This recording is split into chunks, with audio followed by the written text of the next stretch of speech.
going on? Episode 11 of the Real Ones podcast. We got Tate in the bag. You might be able to see Tate. You might not be able to see Tate. Bad guy. How are we doing today, Thomas? We're good. We're good. We're chilling today. A day away from vacation.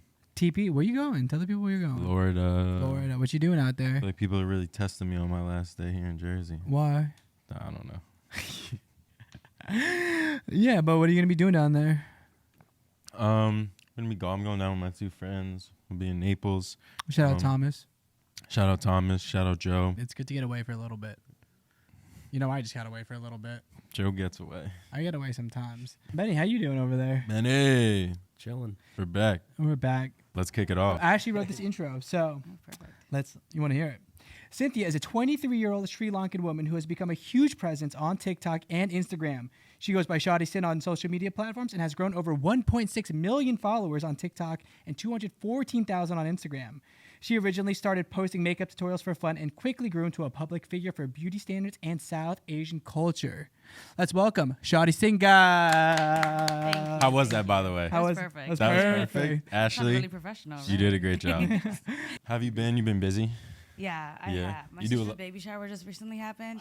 It was yesterday, so. Oh, man. It's been all over the place, and that's how I was like, okay, finally, I'm like, where am I? Back in Jersey. I travel a lot, but it's fun. Life is great, honestly. Where are some recent places you've been traveling to? Like last weekend, I was in Texas, and then the week before that, I went to Singapore. Oh, wow. So that's been very fun. How was Singapore?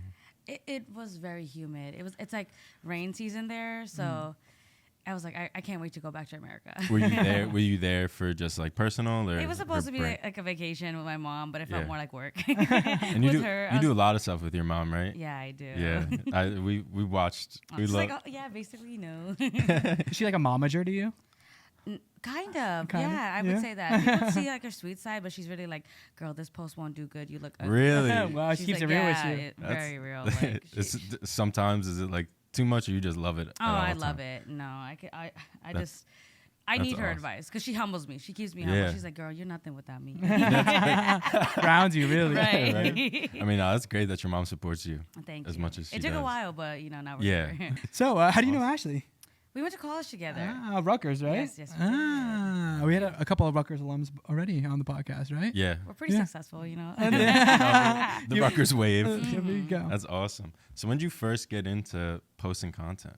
I wanted to become like a YouTube guru back in the day, right? Everybody's like, get on YouTube. This is a lifestyle. But I never like got into it, never understood cameras, but truly started posting during COVID. I moved back home with my parents during that time. And after the semester was over, I was like, okay, that was like 2 months of doing nothing. And my sister was like, it's now or never, girl. Like, you're bored. You always said you wanted to do this, like jump on it. And TikTok was a big thing then. Yeah. So she pushed me to do this like series of matching my makeup to random things I find at my house. So I started doing like Jenga blocks and like peacock feathers, shoes, different things. I would paint my face. And then like the first post I did went viral. And I was like, oh, well, I guess like this is God's calling. And I just like truly did every single day, just posted again and again. I would make like transition reels because I was like, I don't know how this works either. Like, I'm just going to do the easiest thing I know how to, like a before and after. Yeah. And from that point on, it just grew. Like, it blew up instantly. And I was like, I need to use this momentum. Slowly but surely, I was like, oh, wait, Instagram is where the money's at. So let me start pushing my followers over there and be like, hey, guys, go follow me there for like pictures. And now we're like 2 years deep. Definitely. What was the first or like when you were younger? Were you more outgoing? Were you a little more shy? No, I definitely think I was more outgoing. Go ahead. Yeah. For those who don't know, Taters is being a little too much right now. But we love him. We do. Definitely more outgoing. I knew I didn't want to be normal or like basic. I talked a lot. So I was like, I definitely want to do a job where I'm involved with people or talking or just using my personality because I'm like, I don't have the brains. Like it takes a lot to use that up, but it's like if I can talk it out, news anchor or like podcast person, right? I'm like, there's something I can do where it doesn't feel like work. That's what I always wanted to do. Definitely. I feel like we were all once in that boat. When you're in the creative world, it's like, I don't really lean more when you know towards you're worth more, right? You know your like actual personality is worth more and your reach is bigger. Not that you're better than anybody, but you can do something more naturally than anybody, like public speaking. Exactly. I think some people they know it inside them. Even like some people right now sitting at their job, they're like, they know they got some creativeness in them. It really just takes the step Because to. a lot of people are made for a 9 to 5. They like structure, like Oh, yeah. type A people, right? Where they want to go into a job, work, and then they go back home and they're like, now I have free space or they can do something else. But I'm like, no, like a 9 to 5 would kill me, like mentally, physically, and I would Yeah. like lose my mind. Definitely. So your mom supports you now. What did you think like when you wanted to take this path? Did you support it at the beginning as well? This is such a funny question too. Like when I first got into makeup, I would obviously makeup cost a shit ton. So Yeah. I would like scram money together, buy my few products, and I had my makeup in like a shoebox. And I did not like to clean my room, and all the time I would like just I'd be a hot mess. So she would be like, "No, you're not gonna get into makeup. Like I'm stopping this and take my shoebox and hide it." She would hide it in my room, so I would be forced to clean my room. Yeah. And all the time she would be like, like makeup is not gonna get you far. Like you waste so much money on it, Yeah. and you're wasting time on it. Even during COVID, I would just like go into my room for a few hours, like make the TikToks, do my makeup for a few hours, and wash it off. And they would just be like, maybe she's just a weird kid in her room. But then when they started to see the like PR packages roll in, then they're like, oh, this kind of has an impact. And I have immigrant parents, so they're like, oh my God, free shit. They loved it. So like once they started seeing that something They started had come seeing the from impact of it with like PR first. And Yeah. even when I started to blow up in like media, they didn't understand it because they were not on that. Yeah. But then when I started to blow up on South Asian media, and they're like my aunts and uncles would call them and be like, we saw her on this, we saw her on that. They were like, yeah, I know, that's my daughter. She's cool, she's talented. It takes structure to do this. And then they would boast and be all happy about it. When did you first started doing makeup, and what about it did you love so much? Oh, there was a point where like my sister is the one who really started makeup, and she would use me as her guinea pig. She put makeup on me all the time in practice. I would look a hot mess and still go out to parties. But then I was like, wait, I need to learn this and I need to figure this out. There was an aunt of mine that I use the story all the time. I overheard her speaking to other family members, and they were like, oh, Anna's a creative one, but Cynthia could never do anything like that. And that was one of the first moments of my life where I was like, you know what, I'm gonna do this and I'm gonna get good at it. Yeah. I started getting into makeup and I was like, wow, I can really like paint a face, I can get creative, and I can put on a whole new personality if I really wanted to, right? With hair, lashes, makeup, like you can like the world is your oyster. Definitely. So high school, I started to like dibble dabble. Then I went into college and I did full face. Like I would go to like Psych 101, glitter eyeshadow, cut crease, and red lipstick. So college is really when I branched out, and then now I just do like all over. When did you know you could make this a career? When I got my first paycheck. Can you talk about a little bit when you got your first paycheck, how it kind of happened? Honestly, PR does go hand in hand when I realized, like, wow, like, this is cost this much. Like, if it costs, like, $200 for a lotion, I'm like, wow, I got this for free. I made $200. So I can equivalent how much the PR package cost. My first post, I think I made, like, $700, and it was like a picture of me holding like a bottle of lotion. And I was like, I'm an influencer, wow. But I watch a lot of YouTube videos on it too. Like I watch a lot of travel YouTube videos because I was like, I travel, I would love to make this a part of my life and see how that worked. And I would watch YouTube videos how to do it, but I never knew how to. Like people talked about how there's money in the millions, in the thousands, but I'm like, but I don't know anybody personally that makes that much money. So then when I started to, I was like, oh, wow, there is. And I'm like, this is just the beginning for me. So it's pretty cool. And did you reach out to them or did they reach out to you? Oh, I reached out to them too. I started off and I would like DM, email hundreds of people daily to be like, hey, I have a TikTok. Could I do promotion for this or could I do this? Do you want to send me a PR page or can I talk to your PR person? Every single day I would message small businesses, big businesses. Then also because TikTok was a new platform, I had a lot of reach within other platforms where people will reach out to me. There's also like PR platforms you can join and they just send your like address out to a lot of other companies. So that also was there, but it was always hand in hand. How was learning the business end of things? Did it come easy when you first reached out to a company? Do you feel like you were? I do believe knew? there's a lot of skill to this. 100%. Yeah. Like I realized talent doesn't take you that far. Like I know so many girls or men or anybody who is so talented, but if you don't know the other side of it, you won't go far, right? Like there is a business aspect Definitely. to it, how you talk about it, how you negotiate yourself. Like college really gave me the upper hand where I can use my personality plus the skills that I have to to make more money. A lot of the times what threw me off was a vocabulary. Like if someone asked me, right, like even if you're thinking, okay, a post, I'm going to charge them this much, but then they'll be like, okay, how about whitelisting? How about if we use it in an ad? How about if you use it in an ad? And there's settings that I didn't even know were possible. Yeah. So you can't just Google it, because I was like, okay, Google has all the answers. I would Google, okay, how much is whitelisting? And people would, they're not going to put their numbers out there. So they don't say it. I don't know what it is. So it's a guessing game from there. Now I have more help where I have like a team and a manager and people who know that stuff. So I'm like, okay, this is better. But researching that is just very difficult. So you just have to play a guessing game. Was there other like content creators that you kind of confided in and learned from at the beginning stage? Of course. Like I really have to thank so many people. There's only a few people that I knew in the South Asian community, and that was a lot of the content that I was making at first. I didn't know about like American influencers. So one of the persons I reached out to was in Europe, and I knew the conversion was going to be a lot difficult, but it was when I hit around 10K on Instagram, and I was asking her, like, how much should I charge per post? And she was telling me around that time she was charging around $2,000 per post, and I can charge up to that much. And she told me, like, there are different levels to this. But that was the first time I had a number in frame, because it was like $100 that it was what I was charging, right? Then that was my first jump into, like, the thousands. And obviously the way you say it too, right? If someone asks you like, how much is this? And you're like $1,000, they're gonna be like, no.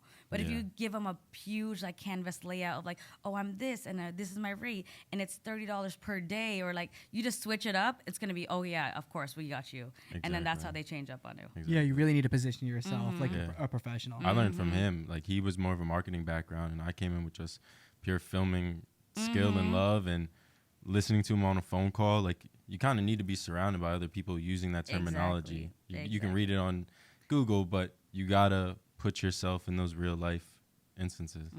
When did you know you needed to start implementing a team? Like you needed a manager, you needed an assistant? Year one, I needed a team. I needed a team right off the bat. And honestly, it's because the growth came so quickly. I think within a year, like I was around 500,000 followers on TikTok too. And that was my biggest platform. But because I put all of my energy into it, like I spent 24 hours on the app and then researching, trying to figure out how much money I was making, I was so scared to give it up to somebody else, right? Especially a manager where it's like, okay, it's going to take like 2 months for me to get to know them and be like, this is my rates, this is how you're going to talk about it.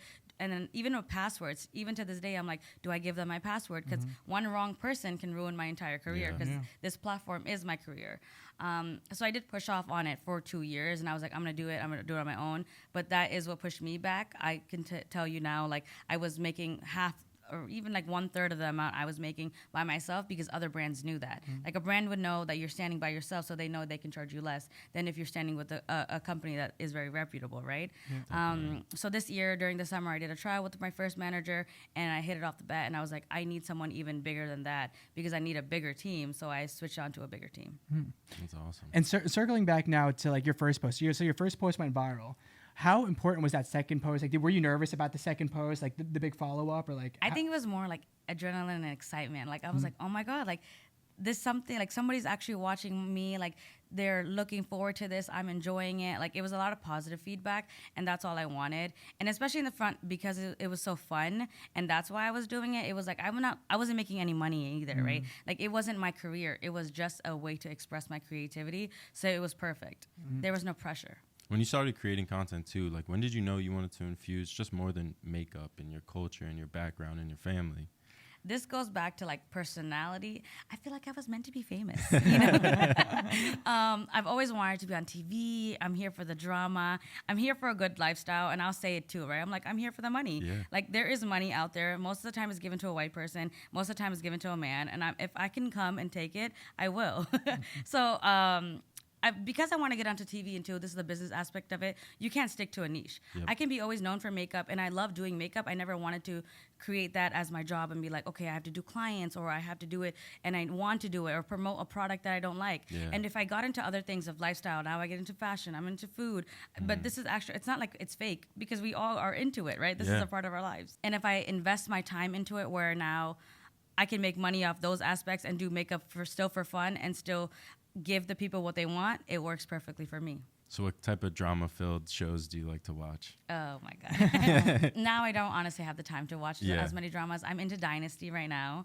Obviously, Kardashians, but I feel like I've lost them a long time ago. I haven't been on like Hulu. They are on like another channel too now. I used to watch the Keeping Up with the Kardashians when they first started. Like, first started. When it that's when it first was started. really cool, and it was like, okay, everybody wanted to be a Kardashian, but now it's like, okay, move on. Exactly. How are you with like creating ideas now? Like, do you ever run out of ideas, or what do you like? What's that content calendar look like? Exactly.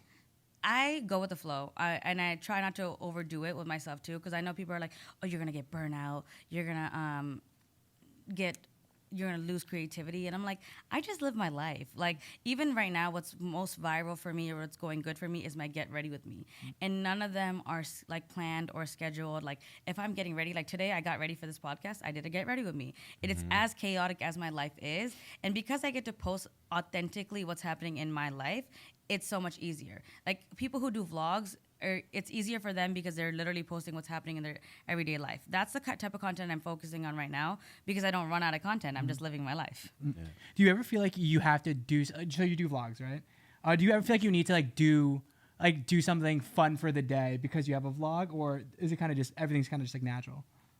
I do want to say everything is natural, but it's chaotic, but it's natural. Like I don't ever want to be like, yeah, I had to do like make a funny joke because this is boring, but like because this is the reality of it. Like I am on a beautiful platform where I can be authentically me, and everybody knows that like this. Nobody is bullshitting on TikTok anymore. It's not about like, oh my god, fake prank or clickbait. Like there is no more like clickbait or fake audience or fake content that's happening. Not no more. There's still that. And most of your views coming and interactions coming from overseas, like Southeast Asia? No, now they're in America. Oh, really? I focus more on my content there. Like a lot of other influencers, I feel like they blow up in America and then they branch out. I did the opposite. I blew up all around and then I branched out to US. How was that feeling for you when you first started? Like you were like, oh, I'm not getting too much attention here, but out, the rest of the world. Even like up until this year, my life did not change. Like I started doing makeup in COVID, and I was in my room. Up until like this year, nothing changed in my life. Where like I didn't meet people in real life. Like I didn't go to parties. Like everything was normal. Like I was blowing up. I was on magazine covers or this or that. But I was still in my room. I was still like my lifestyle never changed. Yeah. So I felt like nothing ever changed. Slowly but surely, I started like because COVID also came to an end. There was like more influencer events. So now I can go to those parties and see people in like New York, and I can travel around. And now I'm feeling like, oh my god, like it's hitting me a little bit more. Where like my life is changing, but for a while, it was like, oh, nothing has changed. I'm still just a boring little girl in this town, and nobody notices me. Nobody says anything. I'm like, maybe it's just like a dream. Because I open my phone, and people are like, wow, it's so cool to see you, so this and that. I'm like, well, I don't see anything around me that's changed, right? But it felt like a small little world in my own phone. What was the first brand you worked with? It was an Australian company. How was that experience for you? It was great because I was always so scared of like fake branding, right? Yeah. And it's just like, oh my god, if I'm telling someone like, oh, buy this cream or buy this thing, and if it sucks, so I always told the person, I was like, I'm gonna use it for like 2 weeks, and if I like it, I'll post it. And I was so scared because I'm like, this is the first check I can get. I'm like, maybe I should lie, maybe I shouldn't. But it was just a simple picture, and to this day, I still use their face wash, so I can like authentically be like, yes, I was behind a product that I said I really liked, and I still like it to this day. And did that make it easier for you going forward, working with other brands? Like, okay, I know that this structure, I can stick to that, and they'll respect it. Yes, because I also like watch a lot of influencers too. Sometimes they would say no to brands, right? And I was never in a position where I could be like, oh my god, no. Or like I was scared, like if Mac reached out to me, and how would I say no to them if they did this, if I didn't like the product? But I came to an understanding like, if I can say no to a company, another company will come. Like, this is not the end of the line for me. Like, you just have to grow and grow. Maybe it'll take time, because it took a long time for me to start getting paid to do videos. Yeah. But I knew if I started off lying, it was just going to go down from there. Definitely. When was the first time you said no? Do you remember? To like a brand deal? Because it took me a while to start saying no to clients. Yeah, I don't know what I'm thinking.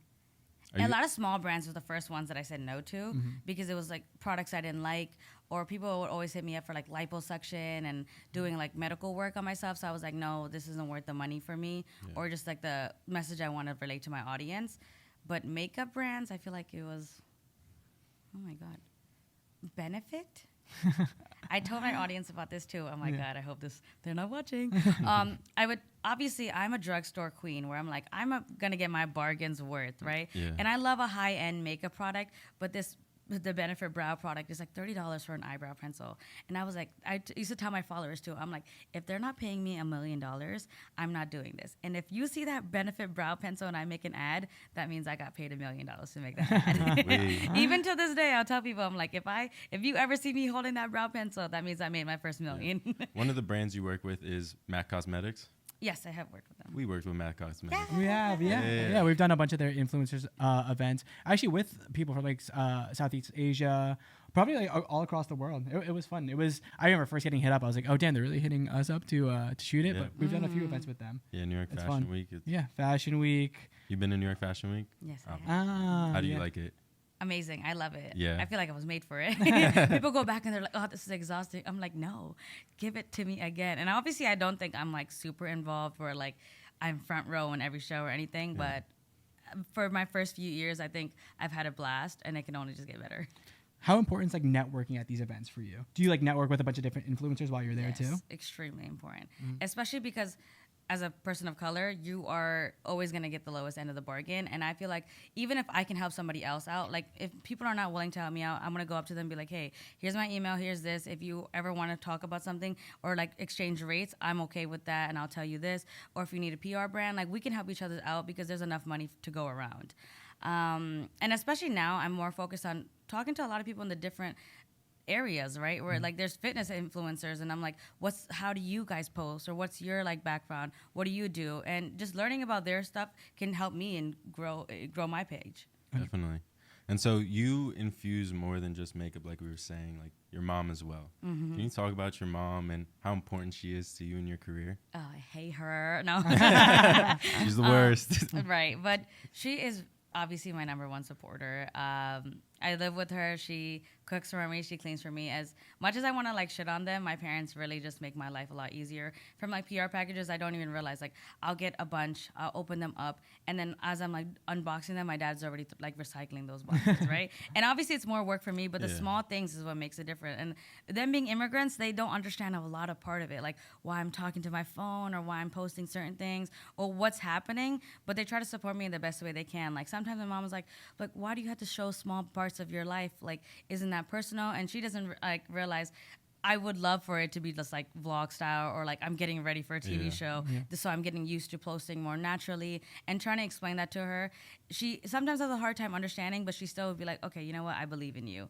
And she goes on from there. And did she want to start being in videos, or was it you? She has a lot of insecurities, especially because she's in the South Asian community. She has vitiligo, and she has gotten so much shit about it. And a lot of people will tell her, like, you should get medically checked out for it. You should do light therapy. You should do this. Like, something is wrong with you. You can fix it. She's also overweight, and the South Asian community goes crazy for that, too.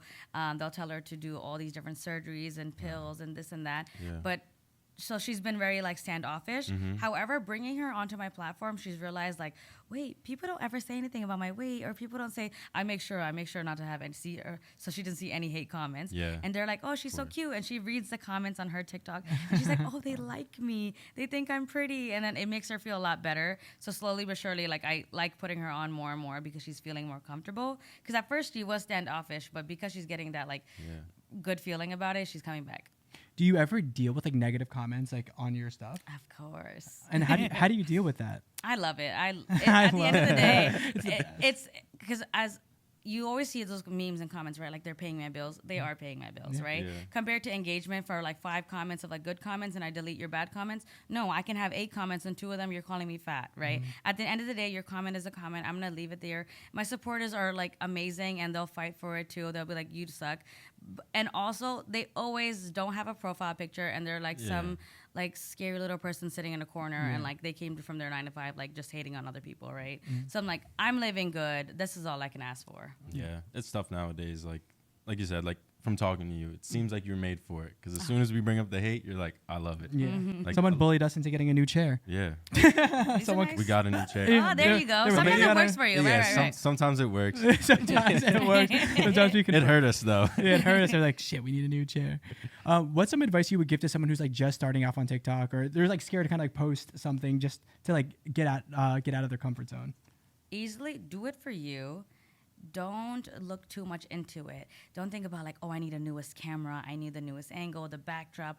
and focus all about the superficial stuff, post your first video. If you like it, figure out what you don't like about it, and then do better from there. And post every single day. Obviously, if you have days where you need mental breaks, or if you just can't do it, don't give yourself the break, but push hard. There's a lot of people want this job, but if you don't push hard enough, you won't make it. Yeah, and you don't want to look back and regret that you didn't take the step, because that's the biggest thing. Like, even for me, I would say, like, the idea, like, I wanted to start YouTube for years and years, and I'm like, I need the best camera, I need this, I need that, and I haven't. But it's like, it takes the one video, and then you get better and better and better. But if you do, like, research for 5 years and you didn't post anything, it's worse than, like, knowing nothing and posting, like, a black video. 100%. I feel like when starting off, like, just the content you're putting out, the message or whatever it is, it's more than just the quality of things. Like, I tell friends who are like, oh, I want to do this, do it. You have to start exactly. Just like, do it. Like, I get frustrated when people ask me, like, how do I do it? I'm like, you just start. Like, you literally have to start. I can give you all the advice and lay everything out for you, but if you don't do it, none of that is going to click. Exactly. And it's like the perfect time. Like, your first video, well, not for you, but like the least amount of eyes are going to be on you most likely. So it's the best time to just try some things out. 100%. I always say done is better than perfect. Put it out. As long as it's out there, it'll do something. Definitely. 100%. Definitely. Should we transition into our rapid fire questions? Yeah, we can do some rapid fire. All right. So we did this little segment on our show where we just spitball some rapid fire questions. Whatever comes to your head first, you let us know. Okay, perfect. Like a sentence or a word? What's up? A sentence or a word? Oh, Either no, or. sentences. Okay, perfect. Yeah. Favorite place you traveled to and why? Oh, Dominican Republic. We partied hard and we ate good. Favorite brand you partnered with so far? Oh, this one is a hard one. Adidas. They treated me like royalty, and their stuff is actually good. Didn't we ever go to Adidas? Yeah, we did. We did. What is your favorite food? Spicy noodles. Spicy noodles. We said this last time. What is the best bar at Rutgers? Oh, best bar. Oh my God, what the hell is the name of it? I feel like. Is it Old Queens? Yeah, there we go. Scarlet Pub? No. I was gonna say Scarlet Pub, but I'm like, wait a second. What's your favorite makeup accessory? Am I saying that right? You're- Or like Jewelry, I would say you're not like the brand itself, but like Make a the product. tool. or a toy. Okay. Sorry. I'm gonna answer in two things. I love contour, if that's one thing. Okay. And then I'm a brush girl, so I've always used brushes, and Real Technique brushes are my favorite.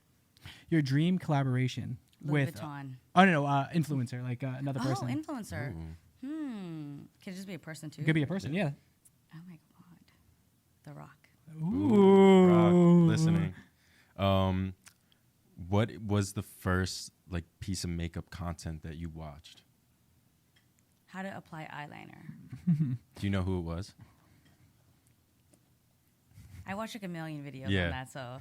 But there was this one girl with a ponytail. Like, I vividly remember. I just One don't girl know her with a name. ponytail. What is your biggest pet peeve when a girl does her makeup? Oh, wow. Okay, when she doesn't blend into her neck. Gotta blend into that neck. Blend it in. Is there for like anyone who wants to do makeup and is maybe feeling some sense of doubt going out in public, what would your advice be to them? Even though I just said you had to blend into your neck, there's no wrong or right in makeup. Like, if you wanted to put black on your face with white dots and purple eyeshadow, you can do that. Like, if you wanted to wear pink lipstick and overline all the way, you can do that. There is no such thing as wrong. Wear it confidently, because if you're not walking with confidence, someone would be like, ugh. But if you walk into a room and you're like, I'm owning this like pink lip, everybody's like, wow, that looks really good. Definitely. What's one piece of advice you would give your younger self? Oh, you're gonna make it. What's one piece of advice you give your older self? Slow down. Slow down. All right. And if you want to give us, where can we find out more about you? Where can people follow you? Oh, you can follow me on TikTok at Shawtysin, on Instagram at Shawtysin, and on YouTube at Shawtysin. Hey. And is there a quote or anything you can say right into the camera? Something you want to leave the people with? Oh, my favorite quote is, everything happens for a reason. Awesome. So do everything. Do it. All right. Shawtysin, everybody. Awesome. Thank you Thank so you. much. Amazing. Appreciate it. Thank you, Amazing. Tate. for Tate, are you speaking. up? He's up. Did you wake up?